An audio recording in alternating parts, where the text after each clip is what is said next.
that was also the dawn of Christianity in that era and that time. Just a side note. That is actually pretty important because there's a few things too in some of the next things that mention some things about Americans, that they actually have a memorial in some of the, or one of the temples that I know of, that goes to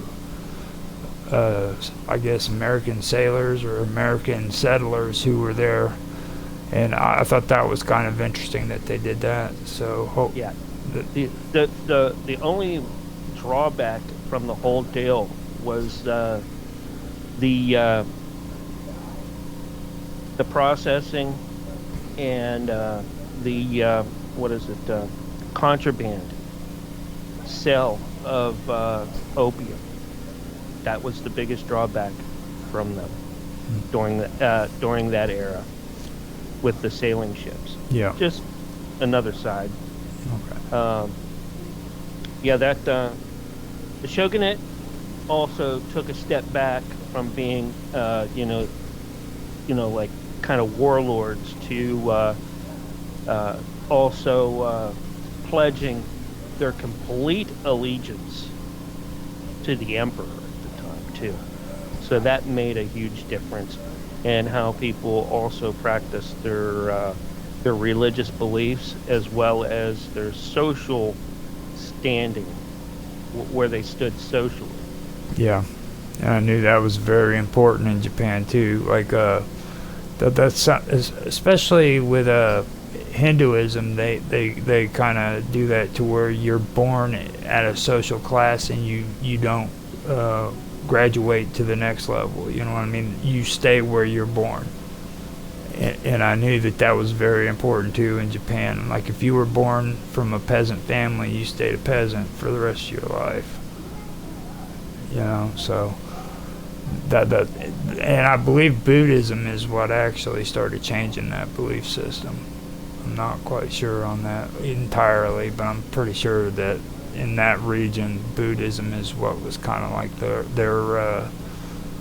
rebellion from the Hindu faith and stuff. So, well, if you look at the Buddhism in that, it's very accepting to others, other religions, and that to bring them in. Yeah. All right. Sure, there's fanatics and groups within every organization. Yeah. So, you're going to have that. That's why you had the, what is it? Not, can't think of what. I can see and picture the god that they want for destruction, but I can't remember right off the bat.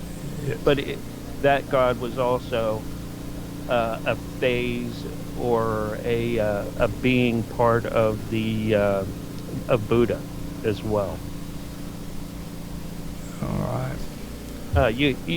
They have a big thing for a big statue of that one in front of CERN. Yeah. Oh man. So Shigandu, the Shigandu worldview included a large pantheon of deities, which included Buddhist and Shinto figures. Some of the most important figures are the Tantric Buddhist figures of Fudo Mayu and Dionichi Nyorai. Now, other key figures are Gongen, which are considered to be the manifestation of Buddhas as Japanese kami. And then Zhao Gongen is one of the most important Gongen of Shingendo. Now, Shingendo evolved during the 7th century from the amalgamation of beliefs, philosophies, doctrines, and ritual systems drawn from local folk religious practices. Shinto mountain worship and Buddhism. The 7th century ascetics and mystics in no Gyoja is widely considered as the patriarch of Shugendu, having first organized Shugendu as a doctrine. Now, Shugendu literally means the path of training and testing, or the way of spiritual power through discipline. Shugendu practitioners are also said to be descendants of Koya Himjiri monks in the 8th and 9th century. Now, these were Japanese monks from Mount Koya who were sent to preach Buddhism around the country. They were the lowest caste inside the priest hierarchy of the Mount Koya temples and traveled while peddling for a living. That's who the Koya Hijiri were. So, did you want to say something? I heard you pop open there. No, that wasn't me. Oh, okay. Unless someone else popped in.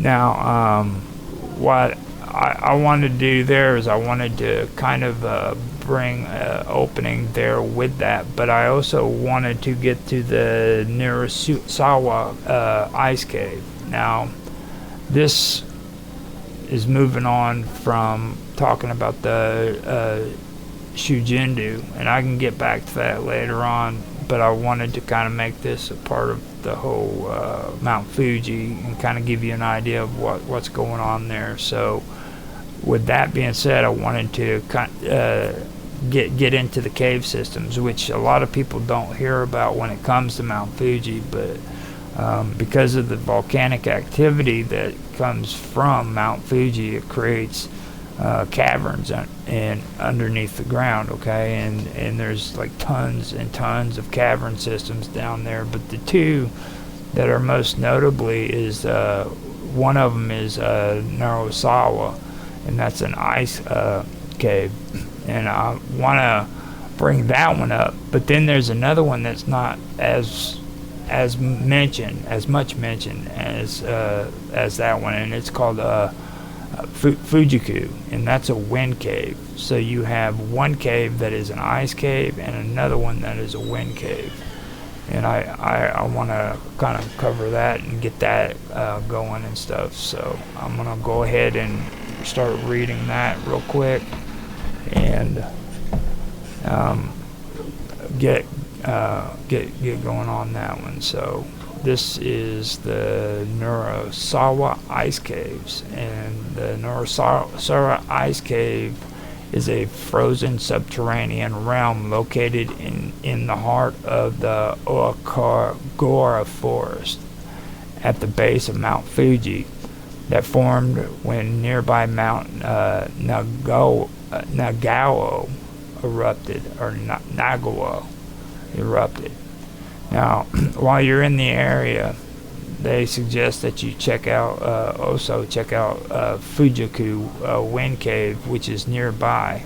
Now, that one is that's what really gets me, is they're both real close to one another, and one's an ice cave as well as the other one being a wind cave.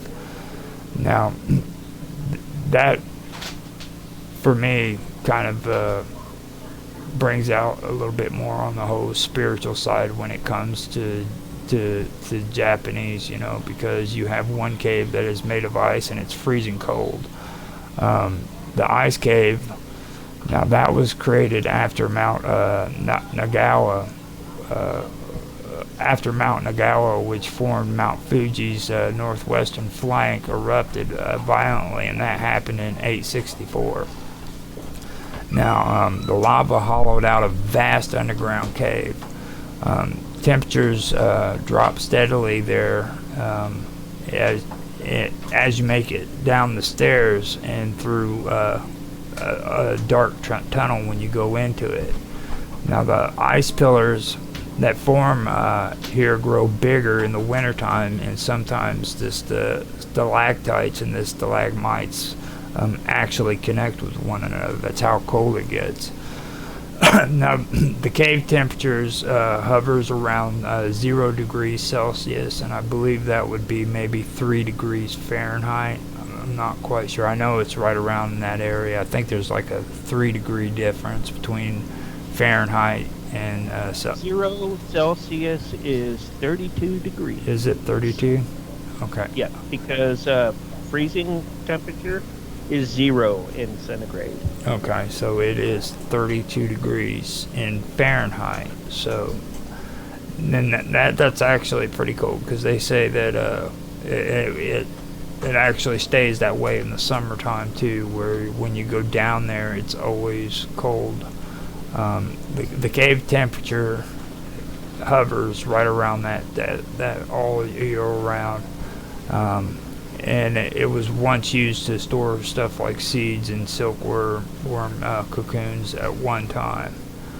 So that's one thing that I wanted to mention there. But then, like I said, just a little ways away from there, you have the Fugaku Wind Cave. Now it's the same way. It's a lava tube. It's in the northern foot of Mount Fuji, Japan. And it's the largest of several lava tubes that are found around the suicide forest. Now, the thing about this one is it came from the eruption of Mount Fuji in the 864 AD. And it brought huge lava flows, which created Lake Shoji and Lake Sai, of the five lakes for Fuji. Now they have the 5 lakes which are down below the mountain, and I haven't had enough time to really check them out, but I'm pretty sure that there's a meaning to it, because like Mount Fuji is real iconic, and people have been worshiping that mountain for a long time, so I'm sure the 5 lakes have something to do with some kind of divine meaning or divine essence, but I haven't been able to really get into it that deep yet.